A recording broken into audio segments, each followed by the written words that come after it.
I never really been nervous to come back home. It's always good to be back home in Miami. Um, this school, this city gave me something that I tell you I could never repay what the University of Miami did for me. I mean, absolutely. Growing up in Lakeland, Florida, for me, grew up in a very, very tough environment to where you had to figure out life very early. You had to figure out what was right and what was wrong, but you were surrounded around wrong so much. So a bunch of my teammates and a bunch of people that looked just like me and had way more ability than me, 90% of them chose the opposite. 90% of them chose drugs. 90% of them chose the fast way out. How do I make a quick dollar to take care of my families? How do I get out to make money? And didn't realize that it was a future that they was giving away. And one of the things that I'm telling you, it changed me forever, was my imagination. My imagination was so crazy because at 14 years old, I started chasing sunsets. And I never forget, me and my best friend was sitting outside one day and I said, bro, I'm tired of my mother being beaten. I don't have no money. I don't have no way out. I wasn't raised with a father. So I had to figure out life. And I started to figure out life when I connected to who I truly believe God is. God is light. It's not a religion. It's a light that says there is a way out if your imagination can imagine outside of your circumstances. Some of the things that we're introduced to when I was younger, to see my mother's face sometime, to see the pain in my mother's face, to see the scars of just men brutally beating my mom, and I wasn't strong enough. I wasn't man enough. I didn't have the answers. And while most people think it was sports that brought me out, it wasn't. It was hopefully one day I was strong enough when I started doing those push-ups and sit-ups to make sure man never put his hands on my mom again. That's why I woke up every day. That's why I still wake up every day. And everything that I achieve every day of my life is Mother's Day. I don't just block out one day for Mother's Day because I observe something. People ask me all the time, who is your greatest influence? Who is your greatest role model? My mother. That woman showed me something through observation. She never complained. She never complained, even with blood running down her face. I'll never forget it. 10 years old, I tugged on her dress one day, and I said, Mama, one day you will never have to work another day in your life. You will never have to go through this. And so now, I go around the country, and I tell you, my partner is sitting here now, Rob Wallace. He's the CEO of my company, Power52. And something happened. Something happened in my childhood that I started to realize that, you know what, you can make it out. You know what, you can get the first scholarship. You know what, you can be the first one to go to college. You know what, the University of Miami, I did not have a scholarship at all my last year of high school. Now, you let me tell it, I was the best athlete in the freaking state. But I'm gonna be humble and just stay what it is. But I outplayed everybody I played against. So I just didn't understand it. But then I started to realize that it was based off size. It was based off tangibles. Oh, he's not 6 this, he's not 6 that. But I was like, well, how many people has actually measured my heart? How many people knows what's inside of me? What am I built to do? And then I realized something, that nobody dictates your effort. Nobody dictates how hard you work.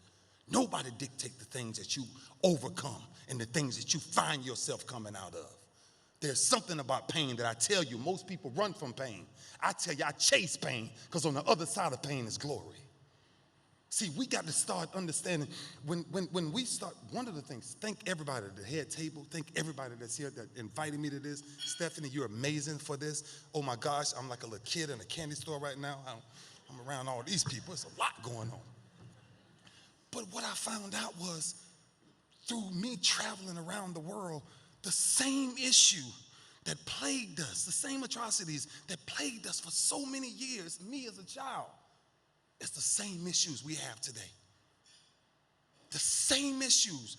Low-income communities are always at the bottom of the totem pole, are always the ones that never see no possible, there's no light. Trust me, I lived it. I know when the light is dim. I know why young kids in Baltimore is joining gangs at 9 years old. I know why. Because you can't see light. You can't see big buildings.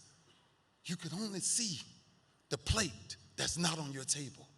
You can only see the clothes that you don't have. Starting Power52 through 2015, this image, if you look on the screen, I lived this image forever. People tried to destroy my city, destroy our city, based off this image about what happened to Freddie Gray in 2015. Of course it was unjust. Of course it was something that should have been done better. There's a lot of things in our world could be done better. But how do we bring a solution to a major problem? Because this is just not a problem in Baltimore. This is a problem in Africa. This is a problem in Chicago. This is a problem in Miami. This is a problem nationwide that we have young leaders who are now followers but don't understand that the leader is found inside of them. We got to bring it out. And we can't give them $3 to $5 jobs because they're not taking those. Those don't help the family. Hence, Power52 was started 2015. Sat down with my partner and said, what do we do next? How do we get back to them? We got to get to the people. We got to get to the people. How do you change nations? You empower people. Everybody in this room, if we all sat down, and I always say this, I don't care if you smoke a cigar or not, just get around a cigar because it'll make you sit down for a minute. It'll just make you calm down. And what'll happen is you won't be judgmental when somebody has a thought. You will have to listen to it. And that's why we start with people. We start with outreach. Everybody spoke, Osama, you spoke about how are we supposed to outreach and how are we supposed to use social media. But I'm a father of 6. And as great as social media is for me, when my kids walk in my house at 9:30 at night, if they're not paying your bills and I'm paying them, I need your phones on my dresser. I don't care how old you are. Because there are certain things that we were protected from.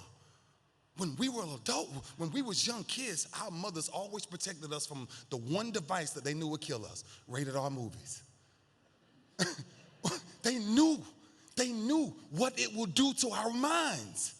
We will expand too fast. So now that's what's starting to happen with our kids. It's because now with parents has become the new iPads. But real parenting is taking them and showing them how to use social media, how to use all of the platforms right for you. My youngest daughter, she just started this business where she goes to these different cities and athletes come to these cities and they don't have an identity of where they're trying to go and what they, so she started this company and I'm applauding her because I'm like, tell your brothers and sisters stop asking me for money. And she just built the company where she made over $100,000 last year by herself and she's 17 years old. Right? So it's like it's possible for them to use these platforms and really do it for what's right? And then we talk about the work, we talk about the education component if you look at the screen. And then you talk about resiliency. And I'm gonna kind of just run through it because I want to get to a really point in this. If you look at what we do in our core, we have an 11-week program. The program is absolutely amazing only because of this. Solar, it's a lot of people here in solar. Solar is one thing. You pass by solar panels all the time and you see solar panels and you understand. But if you understand the climate and where we're going and the things that we have to start understanding, there's something else that we have to start teaching that comes with solar, and it's just not solar, right? So you see all the accreditations they get, 75 hours, 225 hours of these things. But this is my favorite part of what we teach them. We got 52 power principles, core principles, that when my mother sat me down as a little kid, she says, God says all things are possible. All things are possible. We put in walk with integrity. How many young men you see walk with their heads down? Why? Because they're not courageous enough to move. They're not built like that to move. That's why the power principles, when they get in class, instead of understanding solar, I want you to understand how you must rebuild who you are as an individual from the inside out. That's why so many people had a hard time beating me on a football field, because they really thought it was about a game. And it wasn't. It was about a life. It was about a foundation that I had already built that was unshakable, unmovable, and unbreakable. That's why I achieved the things that I achieved in that game. The only reason I stayed around 17 years in the National Football League was for one reason: my effort. I wasn't the biggest, I wasn't the fastest, I wasn't the strongest. How do we come together as a community and reinstall as a country, as a world, reinstall these core principles so that we, when we all lay our head cold, our kids will have a better future? If we're not fighting for our kids, then we're fighting for the wrong things of what we're trying to teach them. That's why in Toronto, when I went to Toronto and started that camp, my camp, No Excuses. My camp is No Excuses for one reason: stop. There's no more excuses. There's no more excuses why we have homelessness. There's no more excuses why we have young girls being anti-traffic every freaking day. There's no more excuses for that. There's no way we can sit by and let these atrocities keep going day after day and wondering how mothers walk around empty rooms of young girls that's gone. We owe it to our people to come from the core and create businesses that starts with people, redefining of people, not just checks. I'm talking about the redevelopment of human beings. It's where we have to come together as a family, regardless of race, regardless of economic value, of whatever it may be. There's eight is new beginnings. There's 8 core things that we stick with: on-the-job training, site assessment, system design, understanding your role in green environment, your OSHA certifications they get, NAPSEC Association, NCCER accreditation, financial literacy. It will blow your mind. Rob knows this. It'll blow your mind, the people that sits down. Paul, it'll blow your mind, the people that sits down and don't know how to manage a checkbook. It'll blow your mind to sit with these young kids who do not understand how to count money. They don't know. They go to the register, they give money, but they don't know how much they're getting back. But this is what our future looks like. This is what, when we're talking about job placement, we're talking about in retention. We're talking about recreating an environment. We're talking about doing something. I built something. I built this solar boot camp on what we built to take these kids outside and to see them build this solar. And Rob knows this. When that green light comes on, their entire life change.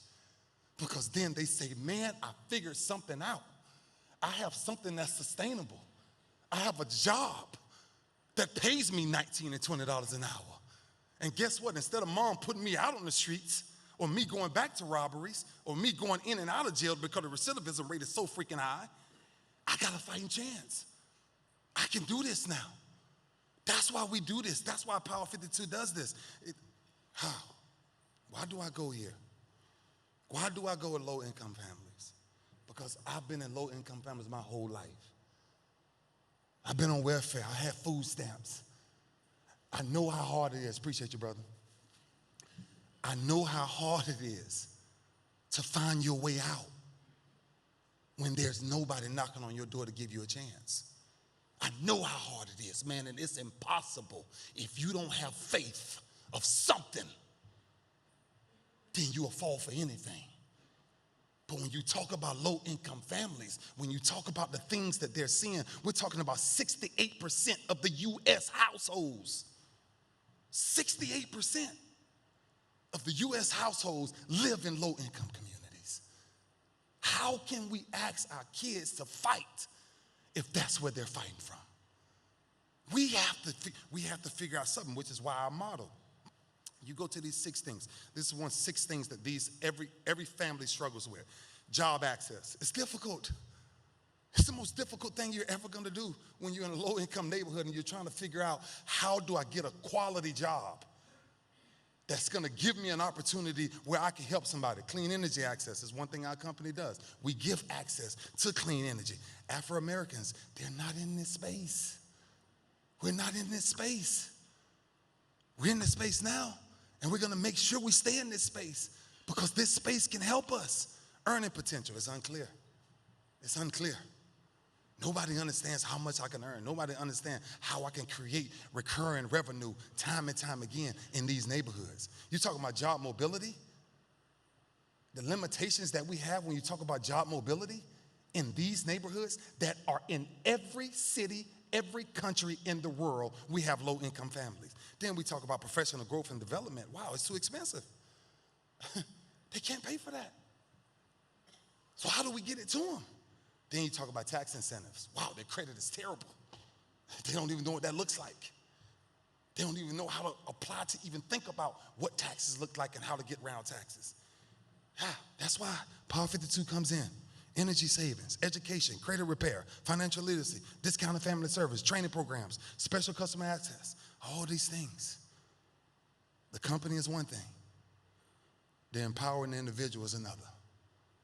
That's why we do what we do. GEO, changing behavior by changing lives. Company that we just partnered with, they have many private prisons across the world. And our curriculum is now starting to be implemented in these prisons.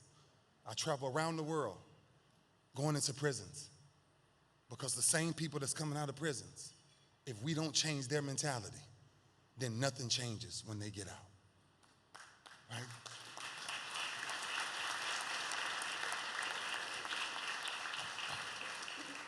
I want to leave always in my playing career something that I did every game. I always told the coach, shut up. They don't want to hear from you. They got to hear from somebody they're about to fight with, somebody that they're about to go to war with. And when you talk about winning championships, we're talking about the qualities of a 21st century leader. What is that? What does that look like? We're talking about qualifications, qualities over qualifications, right? We're catapulting people because of their qualifications, but if your quality of life doesn't align, then it's impossible for you to create change. You can have all the degrees you want to have, but if you don't have the quality and substance of what the hood feels like, it's impossible for you to change the hood. It is what it is. But the hood teaches something that'll change your life forever. That's why the next thing, you gotta be disruptive by nature. It's my culture. Man, I was disruptive since I was 10. I'm still tearing up stuff. I got people, mamas looking for me. There's a lot going on because of what I did to them on the football field. But it wasn't personal. I told them it was only business, right? But these are the things. And then I tell my kids all the time, the greatest gift I have for you is being the example. That's the greatest gift I have. And telling you the truth. We have to lead by example. You want your kids to walk right and pull their pants up and keep their hair cut right, you do it first and watch they follow. Our leaders, our 1% of the world, it's time to lead by example. And it's time to take quality people back to the top to where kids start to understand why we're leaving them a better future. I told you, y'all heard me say this, number 4, there's glory on the other side of pain. There's glory on the other side of pain.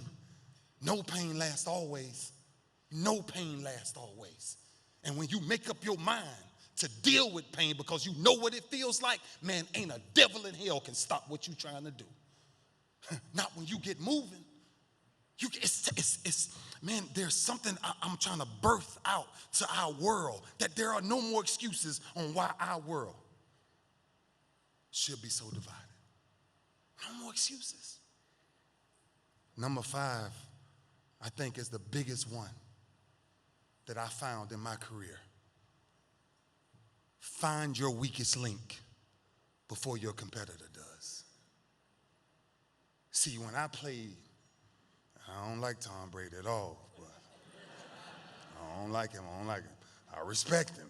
But, Peyton, I don't like Peyton like that. But I learned something by watching those two guys. No matter how good we was, everywhere else, Tom was going to find your weakest link. And whoever that weakest link is, he better get his running shoes on, because he's going to be running all day long. And so that's when me, from a defensive mind, said, Coach, we can't play them the way you want to play them. We got to play them the way I think on how to play them. And where he think we have the weakest link, I've corrected that in practice. How? I silently walked up to the guy who I knew was the weakest link. And I said, come with me. Come to my house. And every Wednesday, Thursday, Friday, this is in business. This is in life. This is with multiple kids. When you have the weakest link, if you want the pride to survive, go find the person that's slowing everybody down. And to win championships, the only reason I hosted this Lombardi and put this pitch up is for one reason. I tore my tricep from the bone. Anybody followed my career knew I tore my tricep from the bone. Me hosting that trophy didn't have nothing to do with my athletic ability. It had everything to do with my leadership skills, that I empowered men to move mountains. And the 4 plays with my back against the goal line. Paul, I couldn't feel my arm. My whole right side of my body was numb. And I asked the Lord, how am I going to make it out? He said, put your back to the goal line and tell everybody to do what they do individually. And I went to every one of my teammates and say, I don't need a hero. I just need you to do your job. I'm encouraging everybody in this room. We don't need heroes. We just need everybody to come together and be the best you at your job. Listen here. I got to read it. The International Economic Forum of the Americas. Man, it'll take me a long time to memorize that. But I read it. And I wanted to thank everybody that's in this room. And I want to encourage everybody in this room. Yeah, we're at a bad place as a world. But guess what? As long as we keep having these meetings, our kids can see brighter days. But we must be the example. Thank you.